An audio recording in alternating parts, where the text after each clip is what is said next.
Hi, I'm Preston Williams, and welcome to another edition of Jazz Talk. Today on our show, we have a very special guest, and I'm very excited to introduce him. He has been on the scene for over 50 years. He is a saxophonist, composer, and arranger. He has worked with many greats like Miles Davis, Woody Shaw, Earth, Wind, and Fire, Patrice Rushen, so many. I mean, I can go on and on. It's good to have him with us today. Please welcome Mr. Azar Lawrence. How you doing, man? I'm good, brother. How you doing, man? Good. It's good to see you. You know, as I was speaking with Tracy, I told her that I had Bobby Watson on earlier. He says, "Man, tell that brother I said hello, man." Yeah, I tell Bobby, I said, hey, next time we talk to him. Okay. Well, Azar, you know, we know you.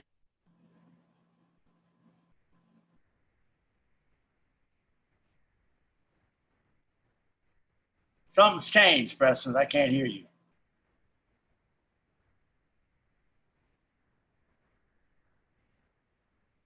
I can't hear you now. There we go. Yeah, I don't know what was going, like little technical difficulties, but tell us a little bit. Tell us about your upbringing, how you got involved in music. As I said, you are from Los Angeles, California. But tell us a little bit about that, how you got started out, sir. Interesting enough, I was a musician from early, since my mother was a very gifted pianist, school teacher, music teacher, and she wanted one of her two sons, so my older brother played violin, to become an actual musician. Okay. And I guess it turned out to be me. And she was all about, doing everything that she knew to help that come about. And, she had me, I started off on drums, actually. Really? You played drums? Yeah. Okay. I started off I was a drummer, then piano, and then violin. And actually at 5 years old, I was in the USC Junior Orchestra, second chair violin. Yeah, my brother was actually first string. Mm-hmm. And so from there, as I got older, not only was I tired of being folks fun at, you a sissy with that violin. I was thinking more like, hey, you know what happened here. Right. Okay. But I started hearing deeper. Also, I would sing. I would sing. Yeah. My mother, when we were, I was in one of her classes. I think like the 5th grade or something over at Willowbrook Elementary School here in Los Angeles. Mm-hmm. We were, I was singing, and we were doing concerts together. Really? It was interesting. Wow. Yeah, she played piano and I'd sing, and so then that was onward to where I was hearing something a lot lower. My voice changed; it got lower, and I didn't continue when that happened, as far as the singing went. And anyway, so I was thinking about, well, let me see. That was around 6th grade, going into 7th. I was desiring to hear something a little lower. Yeah. And I considered the viola. I love that sound. I thought about the cello for a minute, but I said, well, wait a minute, that's going to be too big to carry around. Mm-hmm. And so one day we were fortunate, and my parents, we moved up to Baldwin Hills, which was an area of, at the time we were one of the only black occupants of Baldwin Hills, other than Willie Mays, the Dodgers, Tommy Davis, Ray Charles, and in fact, Ray hadn't even moved up here yet, but Nancy Wilson and those few people of that nature. In fact, Red Callender lived down the street. I came up with his children, and Earl Palmer was my neighbor right behind us, in the dead end street behind us. I used to play with his kids. But so one day, my father's friend, someone that he worked with down in downtown LA, came by, and he would come by on Sundays and lay out by the pool and play his flute. So one day he brought his alto saxophone. And when he played that alto, I said, oh, wow, that's it. You were hooked. I was hooked, man. I said, oh, that's the sound I've been looking for. So my father said, let's go get one. And sure enough, that was his thing. He would, whatever I needed, he would, make sure it happened. Wow. to support the music. And so anyway, from there I got some consistent lessons. Uh-huh. A guy named Mr. Shoemaker, he used to come by and give me lessons. Mhm. And from there I just I kept playing alto. I was playing alto, and it got to the point where the alto wasn't giving me enough. I had gone down as low as I could go on the alto, trying to make it lower, put the bell, the horn against my knee, trying to make the sound lower. So, Right. and but at any rate, so a friend of mine, Raymond Pounds, who the drummer on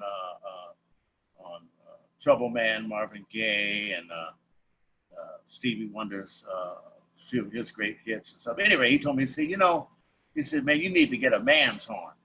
You need to get that tenor saxophone. So Right. I went out and got a tenor, and within 2 days, I was the second day I had it, I was at the Musicians Union playing, practicing, and a guy knocks on the practice door and said, "Hey, man, what's your name?" And so we introduced ourselves, and he invited me to come to a rehearsal for Ike Turner. Yeah, and I hadn't even had it that long. I went up there, and so I played. He kind of auditioned, and next thing you know, I was playing with Ike and Tina Turner. And wow. Isn't that incredible? You were just a teenager too. Oh, I was just a teenager. I must have been 18, 17. Wow. Yeah, just getting ready to turn 18. And so anyhow, then after I turned 18, I started, I'm not going to go through a whole chronological thing, but it's important at this time because during that time, my not my first kid, but my second kid was on the way. Yeah. When I was, because, I started young. And so as that was happening, I was working with Eric Burton from the Animals when he formed the group War. Yeah. And how that happened is I was at a saxophone repair shop. The guy, he used to repair mouthpieces. And oh man, but I was in his shop and he used to ask me, "Do you want it to sound like the human voice?" And I was like, "Absolutely." And so I was playing, and his nephew came in and said, "Wow, man, I want you to come down to the rehearsal."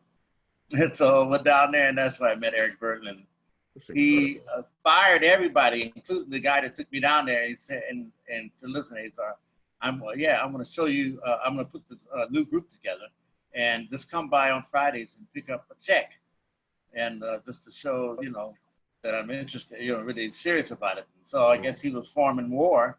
I used to go by on Fridays and pick up a check. But during that time, I was working with the Watts 103rd Street band. Now, was Al McKay in that group at the time when you were there? No, right after Al and James Gatson, Charles Wright. Yeah. In fact, it was interesting because a friend of mine played trumpet. My very good, he was a football player, but he had a trumpet. And I met this cat, forget his name now, but he was a trumpet player. And he said, man, all I need is a trumpet, man. I lost my trumpet. I need a trumpet. And if you can help me get a trumpet, we can be the horn section for the Watts 103rd Street band. So I brought my friend's trumpet and gave it to, let the homeboy play it. And next thing you know, we were the horn section. Oh, wow, man. So that's how that happened. So anyway, from during that time, it worked out perfectly because I had enough space. So while Eric Burton was forming War, had enough space to work at night with Larry Gales, the bass player from Thelonious Monk. He and Candy Finch, who was the drummer that played with Dizzy Gillespie for quite a while, they opened up a club, LB West. It was on 54th Street. Nothing's really happening on 54th Street. But at that time, that was happening. And so Woody Shaw was in the group, George Cables. You're killing me. Woody Shaw. Woody's like one of the greatest trumpet players ever. Wow. Yeah. Woody, George Cables on piano, myself, and Larry Gales bass. Wow. Candy Finch drums. And we used to play after hours, Tuesdays and Thursdays. Yeah. And yeah, see, because before I did Moon Train with Woody, Woody played on my Bridging to the New Age album. Yeah. Yeah. So at any rate, though, that's how that relationship came, hooked up. In the meantime, through the Horace Tapscott That's connection, what I was about to ask you about Horace Tapscott, man. How'd you hook up with him? well, Horace, the Straughter brothers, Ray and Ernest Straughter, Mm-hmm. uh, we had some spiritual connections, and I met him at the Aquarium Spiritual Center, uh, and Dr. Alfred Lagan, who had a very famous bookstore there, spiritual and Black history Yeah. type of things, and one of the largest collections in the country. And so I met Ray and Ernest, and they invited me to come over to meet Horace. Every Sunday, there was a free concert at Fauché Junior High.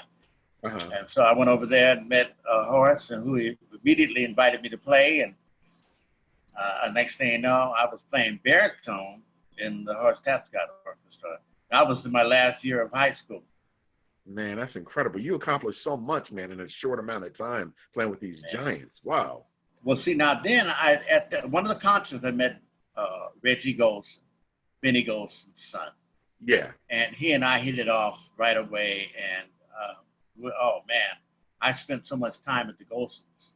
Yeah. And Reggie was so instrumental in a lot of things that happened for me. Rest in peace. He passed. But yeah, he had a very large collection of records, and I was there almost every day. I mean, I was there a lot. I mean, even he'd pick me up from school. He was older. And so that's how I met Elvin Jones, is through Reggie. And Reggie had told Elvin Jones, man? Yeah. Isn't that something? Yeah. Reggie said, yeah, man, let's ride with me down to the airport. We're going to pick up Elvin and his wife, Gago. Right. So they were working at the lighthouse that week. And so, yeah, we went down and picked up Elvin. And yeah, man, he was a beautiful cat. That night we went to the lighthouse, famous club from here. And Reggie said, bring a soprano. So I was sitting there with the soprano, and Elvin walked behind me and said, yeah, you might get a chance to use that thing. So, oh, shoot, I was so, wow, man, I thought I was going to sit in that night, but I didn't. He invited me to a rehearsal the next day. When I got to the rehearsal, Steve Grossman, the saxophonist, and he's a great saxophonist, underrated. As well as Gene Perla was the bass player, and David Liebman had left and gone with Miles. Yeah. And so, I rehearsed. You just made me think of a story. Dave Liebman was talking about that recently. How I think Elvin was a little funny at first, man. He said Davis wants my horn player, and Miles and him talked about it, and Dave left. Dave was just really telling the story about that. Yeah, interesting. Yeah. So, anyway, so that's how it basically got started. So after I rehearsed with him, I was putting my horn up. I was like, oh man, thank you. I didn't expect anything, but I got a chance to play with Elvin. He said, you with me, ain't you? He said, I got a plane ticket for you. I said, oh, well, heck yeah. That kind of surprise. He said, you with me, ain't you? I said, of course I am. Reggie had told him that I was was the guy. Wow. So, yeah, and then from there, I lived with Elvin 2.5 years on that first time I played with him, because I was just 19. I wasn't old enough to be in clubs as far as I knew. That's incredible. From there, did Elvin tell McCoy, you need to get this guy and play with him? How'd you get to work with him? No, man. I'm going to tell you. So, okay. Alphonse Mouzon came down. The drummer. To hear Elvin.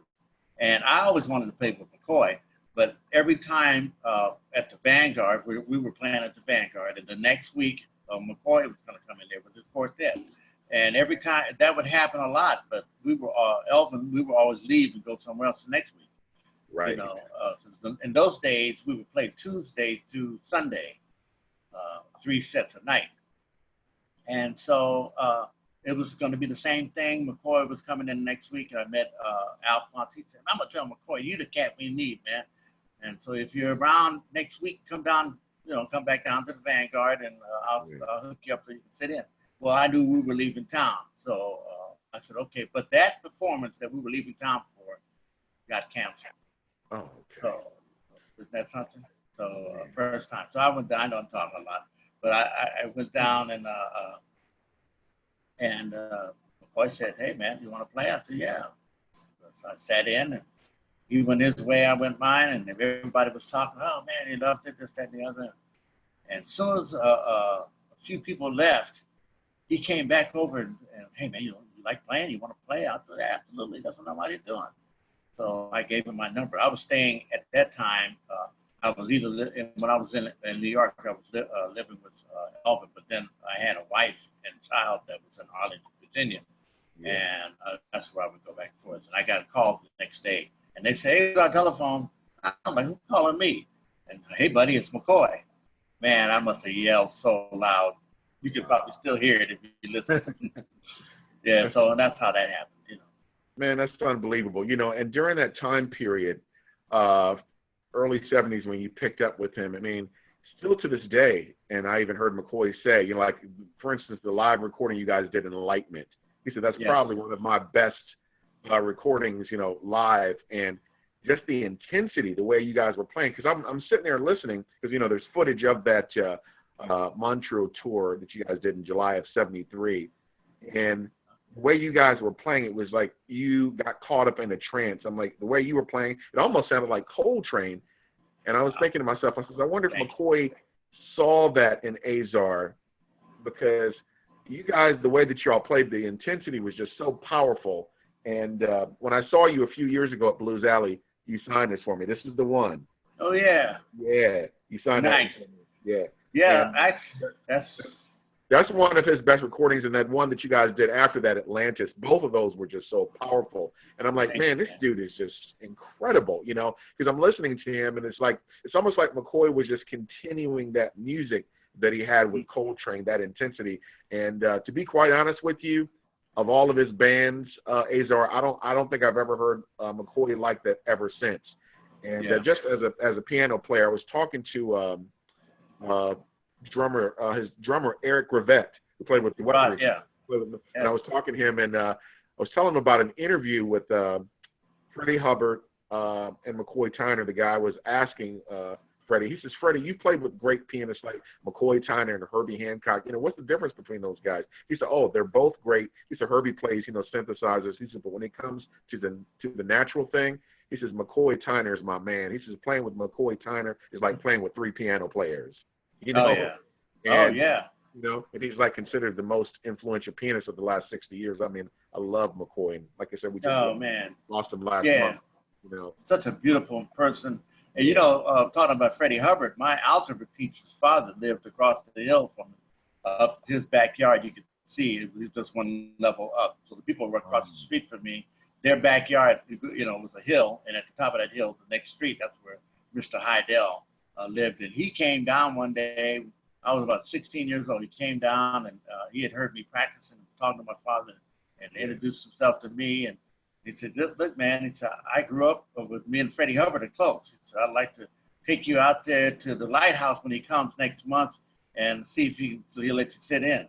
And sure enough, I got a chance to sit in with Freddie. I think it was and Dugu was playing drums, the Chancellor, and Reggie Workman was on. Reggie was just on the show the other week. I had him on too. Wow, that's incredible. Now, Azar, you've worked with some of the greatest trumpet players, you know, from Miles, Woody Shaw, Freddie. Did you ever get a chance to play with Lee Morgan or catch him? No, it was just a little before my time. But although I did hear him play twice out at the Lighthouse, actually. Right. Yeah, I heard him twice out. Incredible. Now, like I said, during the 70s, you know, you continued working with great artists. Now, how'd you hook up with Patrice Rushen? Well, Patrice and I are both from Los Angeles, and I went to Dorsey High School, and she went to Locke. Okay. And they both schools had tremendous jazz bands. Okay. And we our bands made it to the Hollywood Bowl. Although our band, the Dorsey High School Jazz Workshop, took 3 years in a row, took the championship. So, but I met her there. And, you know, and then she was signed to Fantasy Prestige Records during the same time I was. Right. So yeah, we were alumni from Los Angeles during the high school period. And so yeah, and then I had her on one of my last album for Fantasy Records. I had her and Tume, Lee Retnar, Paul Jackson. Yeah. To name a few. Harvey Mason. Yeah, Harvey Mason. Yeah, they were all on my album. But yeah, man. So yeah, McCoy. Elvin cried when I told him I had to leave. Oh wow. It was touchy. He said, "Man," he started crying. He said, "Man, you have to. So you gotta go, huh?" He was choked up. Oh man, I was like, "Man, oh no, don't do that to me, Elvin." Yeah. Oh, he was such a touching guy, man. One night, my bedroom was facing Central Park, and we lived on Central Park West. And he knocked on the door, and he came to the door, and he said, he said, the reason people ask, how come I play like I do? He said, my father worked himself to death to provide drum set for me, a cornet for Dad, and a piano for Hank. He said, so that's why I play like I do. He worked himself to death in the steel mills of Michigan, working overtime to make sure we had instruments. Wow. So ever since he told me, he and I both cried right there at the doorway. Yeah, and so every time after that, I heard him play. Even to this day, if I hear with Elvin on it, it brings tears to my eyes. Yeah, he's a beautiful cat, one of the greatest drummers of all time. Now, how'd you get to hook up with Mr. Marvin Gaye? Interesting enough, I had a group when I came out to Los Angeles, I have a funk background, watching Third Street Band. Just to name one. I had to have a list of, even Train played, with R&B groups and stuff. They all, coming up. But I enjoy it particularly. I got a fondness for it, and so I came out and I started a group called UFO, Unified Funk Orchestra. And my group was consisted of the rhythm section that Marvin was using at the time. Michael Stanton was my pianist, rest in peace, and a few other guys that were actually made up his rhythm section. And Michael Stanton, the keyboardist, I grew up with. He and Nate Morgan, two great pianists that have passed on, that were my default. Both of them, I'd either have one or the other. And they said, Michael told me that Marvin really likes tenor saxophone, man. So he invited me to come to the session. I went up there and I met Marvin. And while they went in the studio, they were cutting that record. When they went in the studio, I pulled my horn out out in the lobby and was playing, getting a vibe on that song.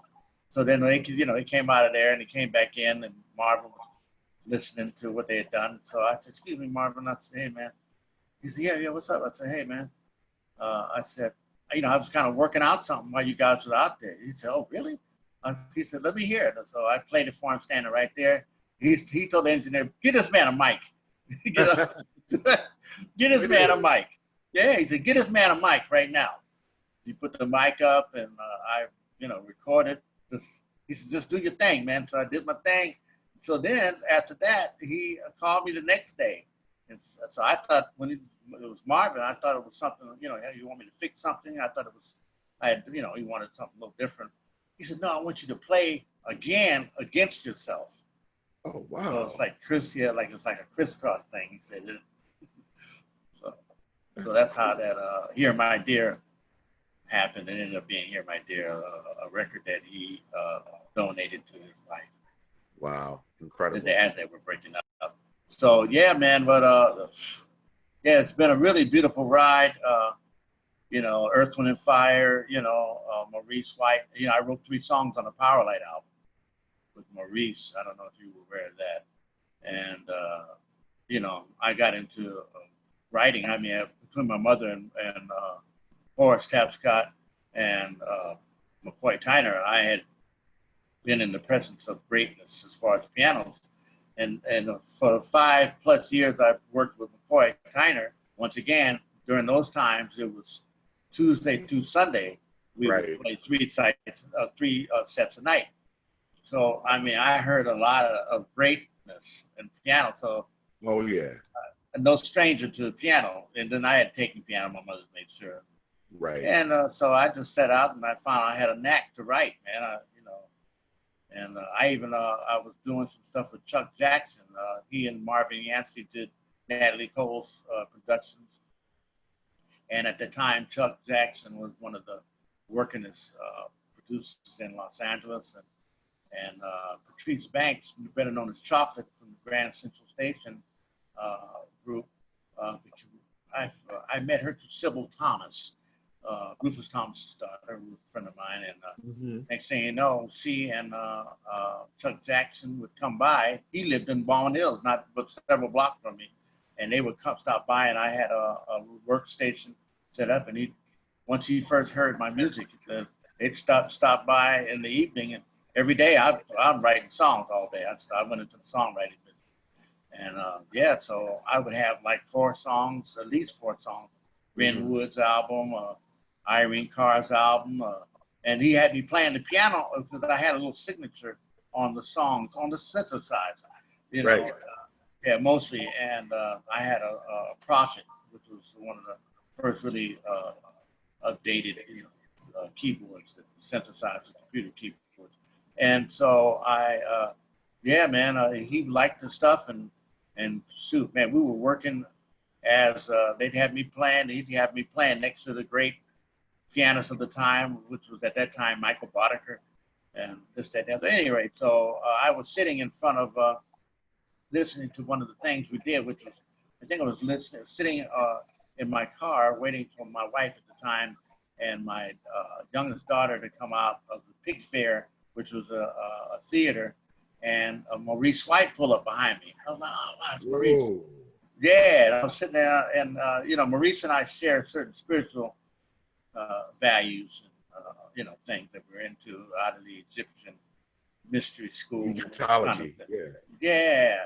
So I got hey, Reese, what's going on, man? Hey, Azar. He said, man, I'm glad to see you, man. I'm so glad. He said, I just got back from taking the group to Egypt, and there was a lot of things I saw, and it came to mind that you're probably the only one I know that would understand it. I said, well, man, I'm writing some songs, man. I sure want to play some for you. He said, okay, are you around tonight? I said, yeah. He said, but it's going to be late. He said, maybe around 1:30 or 2. I said, that's fine with me. And so sure enough, at 2 a.m., he called me. And so, man, at the time I was staying with my parents, because we were getting ready to buy a house, my family. And so we were saving money, so we stayed there. But anyway, I told my father heard me turning around, getting ready to leave. And so I told him, hey, Dad, he got up, came out. So he didn't, he was like, he winked. I told him, I'm going to go see Maurice White. There's one. He winked, like he thought he didn't know where I was going. But Right. yeah, he didn't, they didn't have the great meaning to him. But at any rate, though, yeah, I went up there. And so he wanted to talk to me about the Egyptian thing. So when I got to his house, his beautiful home, he said, let me hear the music, man. Let's get that out the way so we can talk about the Egyptian stuff. So I said, okay. So it was a cassette tape. I gave it to him. He played it. He ran it back, pondering. He said, man, I'm hearing something. He got excited. I'm hearing something on this. He played it again. Man, I'm hearing something. He got excited. So then I had 2 songs on that reel. He played the next one. He said, man, I'm hearing something on this. I'm hearing something. So we kept doing that so long. We never did talk about the Egyptian stuff. And so I told him, I got a 3rd song, kind of like out of a Prince thing. He was like, oh, man. I said, I don't have it here. I've got it at home. I can get it to you tomorrow. So he called me tomorrow, like the next day around noon. And so I was like, yeah, so I played it for him, which is a rare thing. I played it for him over the phone. Guys like he and Quincy, you can't play anything for them over the phone. Right. And I played it for him, and after I played it for him, he said something that was so beautiful, and it had like, a bell on it. It was ding. He said, can I have that one too? I said, are you kidding me, man? I said, where are you? Wow. If I'd had a cell phone, I'd have been in the car by the time the last word, Yeah. 2 came out of his mouth, man. Oh, man, it was just so humble and pure way. He said, can I have that one too? Yeah. Absolutely. But anyway, but it was funny because he was saying that the guys in the group, when he told them that I had like 3 songs that, you know, we were writing. And he said, one of them said, "Oh, what is this, a tribute to John Coltrane album, Earth, Wind & Fire album?" They had me paying like, you know, I was the John Coltrane clone. But, you know, I'm going to tell you, McCoy told me when I asked him, I said, "How can you play with a guy like me after working with the great John Coltrane?"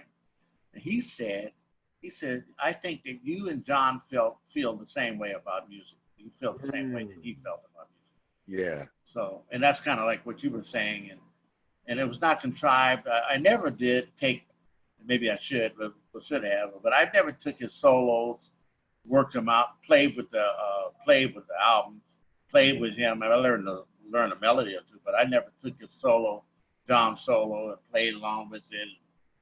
But, you know, I know what the language was based upon, the pentatonic scale and the 7th scale. Before that, you know, certain scales, the language during the different periods. Just like Charlie Parker, you know, the 7th scale, dominant scales, the certain language was used that they were using was, you know, out of that kind of thing, which best expressed the Afrocentric nature of the Black classical music that we are the legacy of and have been and has been passed on. Those are the tools, see, and I just wanted to say, you know, of course, all the blessings and tributes that can be possibly given to the brother that, you know, had his life taken away. So, unfortunately, I watched that this morning. I was like, oh, yeah, no. It's been tough on everybody, Azar. I mean, like I said, it just makes me sick to my stomach. You know, we definitely need to have changes in this country in the criminal justice system. There's so many things that need to take place, but yeah, it makes everybody sick just seeing it. It's devastating. Yeah. Now, I was just going to ask you, you know, going back a little bit, you know, during your time with McCoy, you also hooked up with Miles Davis. You were on Dark Maggot. Tell us how you got to work with Miles. It's interesting. In Tume, the percussionist who played with Miles for quite a while, was Jimmy Heath's son, the rest in peace, used to come down with Miles. They were close, and they would hang out. And when I was playing with McCoy, they'd be in the back listening. And so one time, Miles called me through a lady, mutual friend named Deanna Williams, better known as Ebony Moonbeams on her radio shows and stuff. And she was my friend and is my friend. And he called, got on the phone and started talking. He was down in D.C. performing and wanted to know if I could come. We wanted to come down. And man, Miles, we stayed on the phone for a while, and he expressed to me a system of atonality that to this day, it was so heavy that every so often, bits of pieces of what he told me about it come into forward in my consciousness out of there. Oh man, this brother, yeah, he was, and you know, and of course playing with space, and just that phone call was just years of light, just beyond years. It was so much. Let me just say, so much light. And at that time, but I couldn't stay because McCoy, we were working at this place called the East that night. So I told him, I said, man, you think I could do it? And I think he expected me to just, you know, of course, anybody would have just gone on their way. And you know, once I got down there, you know, they would have just stayed and forget where else I was, whoever else I was. You know, that was the epitome of it, you know, Miles Davis. So I got down there and it wasn't going to work out time-wise for me to get to the Eastern Shuttle back in time to meet McCoy at that job. And I told him, man, you know, shoot. Unfortunately, I'm not going to be able to stay tonight. You know, I can come back, but at any rate, though, so that's how that happened. I didn't even play the first night. And then he called me back, and one of the things that we did was the live at Carnegie performance. And then he wanted me to join the group, and the timing, I was learning so much from McCoy. I just felt I was married to that. I was like, I just said, not at this time, man. He wanted me to go down to Brazil. And I wanted to go to Brazil so bad. He wanted me. He told me, he said, listen, man, I haven't heard saxophone like you're playing since John. Wow. So he told me I haven't heard saxophone since Train. I was like that, you know. So then also I asked him, this is on the phone conversation, I had heard rumors that he didn't allow, didn't want like Liedman and all the other guys to play anything but soprano. You know, after Wayne, he just, you know, would limit you. So I say, hey man, you know, I hear that, you know, I told him, I said, I hear that's what's up. You know, you only want the guys to play soprano. I said, what should I bring? He said, man, I don't care what you bring. You can bring bassoon, play that if you want to. Mm-hmm. That's when he told me, he said, I haven't heard it sound like yours since train. Wow. Yeah, that was a big thing, you know. So anyway, oh man, I got so much experience just from working with him, you know, a limited amount of time I did. Incredible. A lot of experience dripping off that brother. Yeah. Man, dripping off him. Just, Miles is something else. I mean, you know, I always tell people Miles is so important. He actually is probably the only musician that I can think of that changed the course of music 5 times, you know? Yes.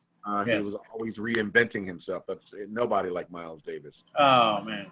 You know? And once again, I mean, that goes to the fact of the Black classical music that we represented, and it has, as it's passed on, even in the African culture, in the village, you would see that the storyteller would start to embellish upon, you know, certain highlights of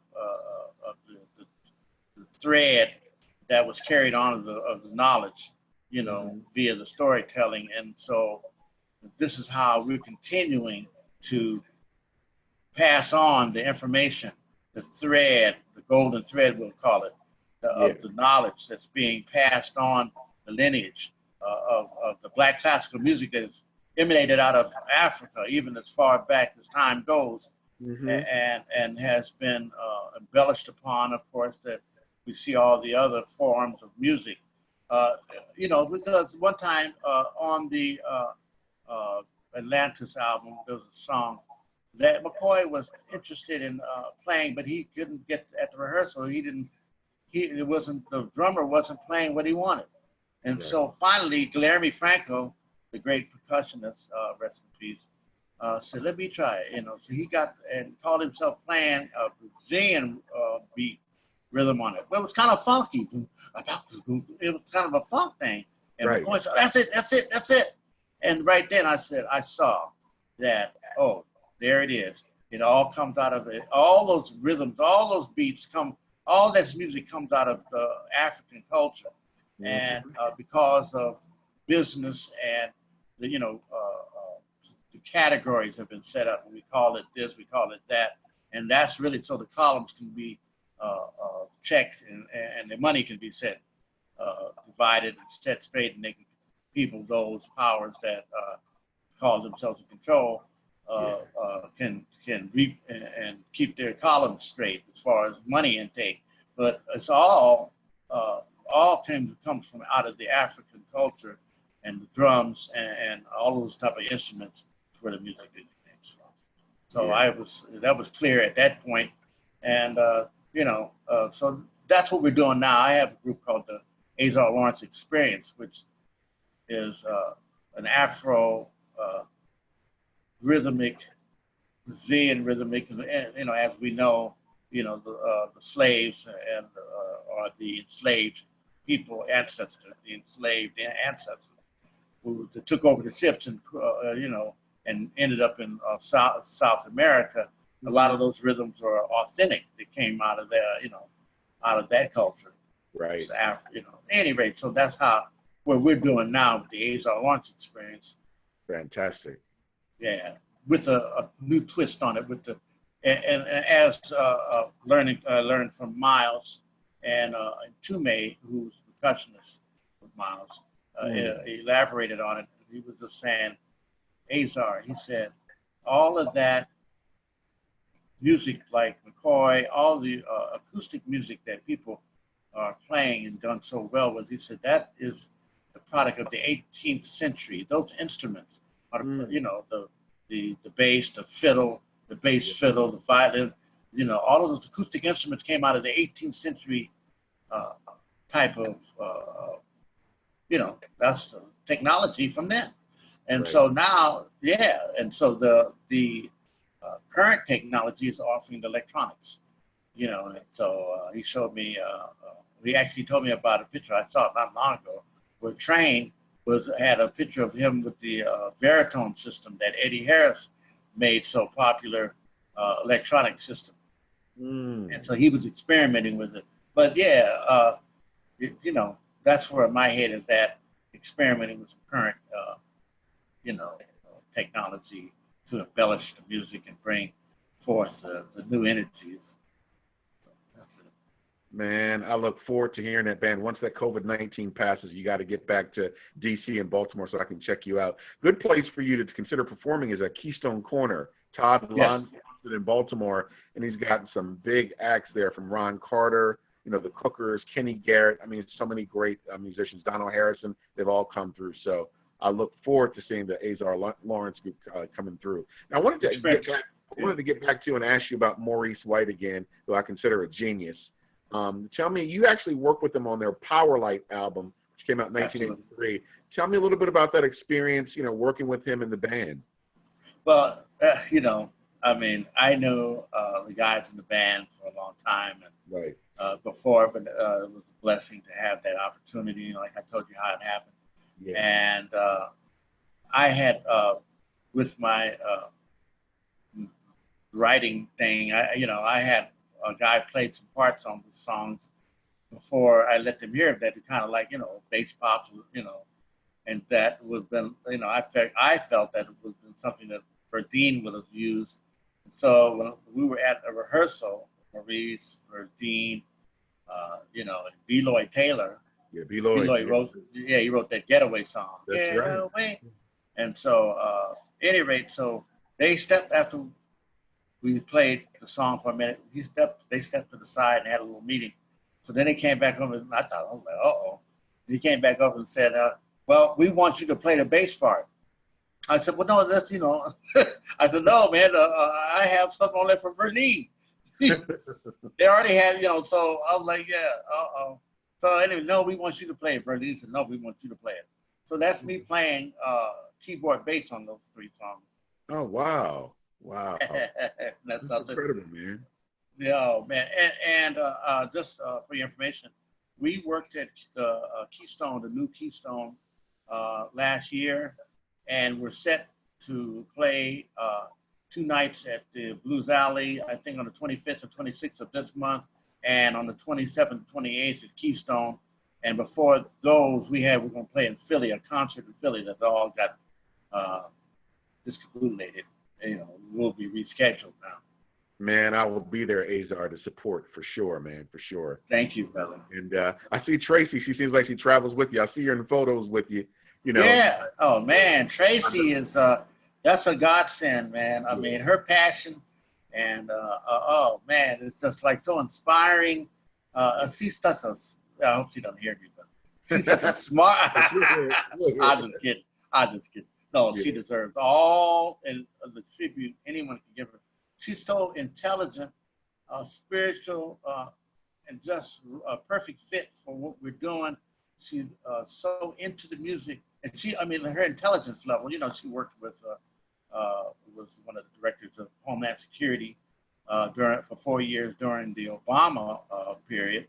Was a prosecutor herself in New York and a judge in Brooklyn, and worked with Janet Napolitano in Arizona and Phoenix. But she, before that, was in the music business when she was in college doing shows and stuff like the Whispers, and Rufus, all those type of things. She was putting on the shows with Al Heyman as a producer, promoter, and taking them down to the islands, down to the Virgin Islands, where she had a place and all that kind of thing. So and so she always wanted to get back to the music. We met over at the Doc Jones was putting on a International Jazz Day down in Phoenix, Arizona, and I came in and this beautiful lady was buzzing around and making sure everything was all right. And she had built the stage. She and another brother that works with her, and that was Tracy. We met. We ended up striking up a conversation and became friends, and next thing you know, she was here in Los Angeles. And, you know, and then things happened, and I started, you know, talking to her and inviting her to a recording session. And one thing led to another. Next thing you know, here we are, 3.5 years later, working. And she said, wow. She said, you know, I used to manage some people. I'd sure like to, you know, manage you. And I just was disconnecting with one set of management, and it was perfect timing. And she has done so much for me as an individual and as for the music. And, you know, it's all God working, right. Just like this whole period of time, you know. I mean, hey, it's been set up where we can take the music, right? We got writing time, we have performing time on our own to practice, you know, more right, without the axe hanging over your head, and you know, hey, right?